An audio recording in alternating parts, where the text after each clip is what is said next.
Vanessa, you've welcome to our UK column News Extra. You're short of time. You started to say some very interesting things about the situation in Syria and why it's important. Just, you know, chat through why you think that. People need to be really aware of what's going on in Syria for a number of reasons. One, this is the vision that your governments have for you.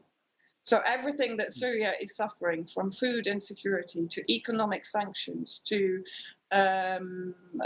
media and diplomatic and political surveillance and criminalization, the and war children against disappearing into black holes. Yeah, exactly. And not only that, but while your government is claiming insolvency when it comes to helping out those that are being affected by the COVID-19 lockdowns, of course, they're upping their military budget. They're spending millions, if not billions, on so-called humanitarian aid, which is effectively equipment and support for the armed groups, and most of them affiliated to Al-Qaeda and ISIS inside Syria.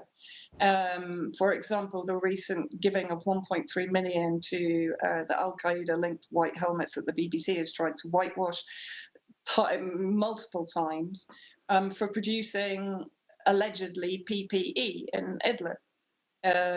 For a pandemic that is not a pandemic. So I think it's very important that we all start to make these connections, because I think one thing that's coming out of the COVID crisis is this transformation of society away from the archaic paradigms like the left-right paradigm, for example, into uniting us as humanity against them. And Syria is a very big part of that. Syria is teaching us what resistance is. I just said to Brian, someone on Twitter said to me, and I'm not mocking people for saying these things, but it's ironic that they're now starting to say them. For me, living and spending time in Syria and other countries under attack by our governments, someone said to me, oh, but if we start to fight back, they'll take away our electricity.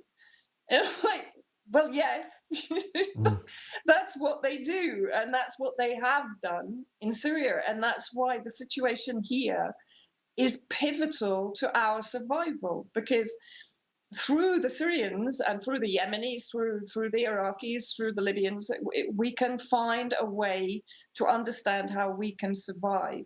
I mean, I was saying to Brian, here in Syria, there's virtually no COVID mania. I mean, I go out, if someone's wearing a mask by choice, nobody points a finger at me if I walk into a shop and everyone in the shop is potentially wearing them. Nobody turns at me and glares at me or tells me to get out of the shop. There's complete acceptance of people's choices.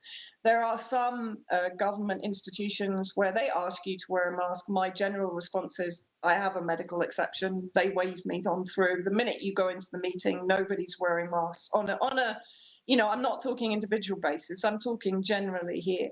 But for example, I will now go out. I will get in a car. I will go to a busy part of the city. I will get out. There will be people everywhere. No one is focusing on COVID because they've got way more things to think about. Electricity, Vanessa, heating, have you seen food insecurity. have you seen the Syrian troops wearing any kind of masks? Or indeed, what about the Allied troops doing their unlawful operations around Syria? I know they in their home countries they all pose with masks on, like the US Marines. But what about in Syria? No, in Syria, no. Did you see it in that video of the 16th Division? I mean, occasionally on checkpoints you'll see them, but I think that's more of an instruction. So you'll see them setting an example, but most of the time, the minute that they see you coming, the mask gets pulled down, or half the time it's hanging around their neck.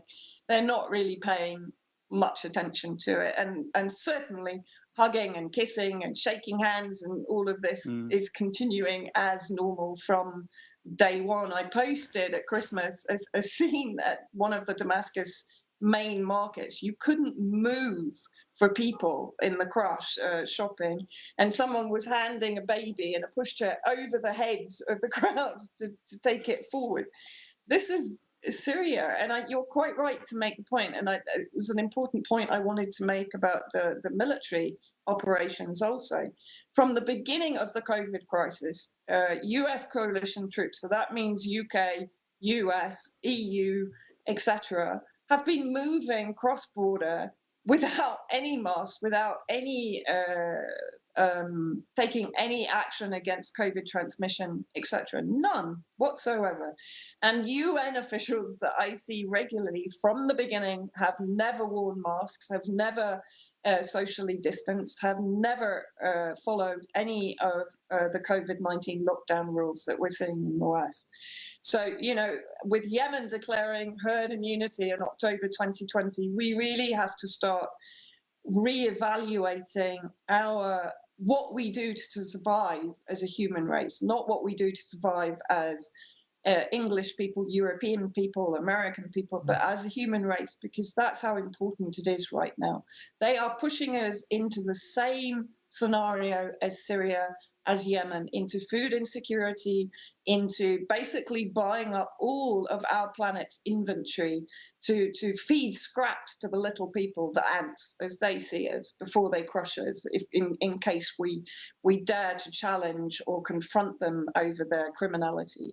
So I think, you know, understanding not so much the structure of the resistance here, but the mentality of the resistance here is very important. And that's why I think it's important to keep countries like Syria and the Middle East and countries in South America that are under attack in the minds of people that are dealing with their own issues now in the UK, and to understand that the unity that you find in Syria is what has enabled them to survive 10 years of probably one of the most punishing wars that has ever been waged against a prey nation by the government, our governments that are now waging that war against us.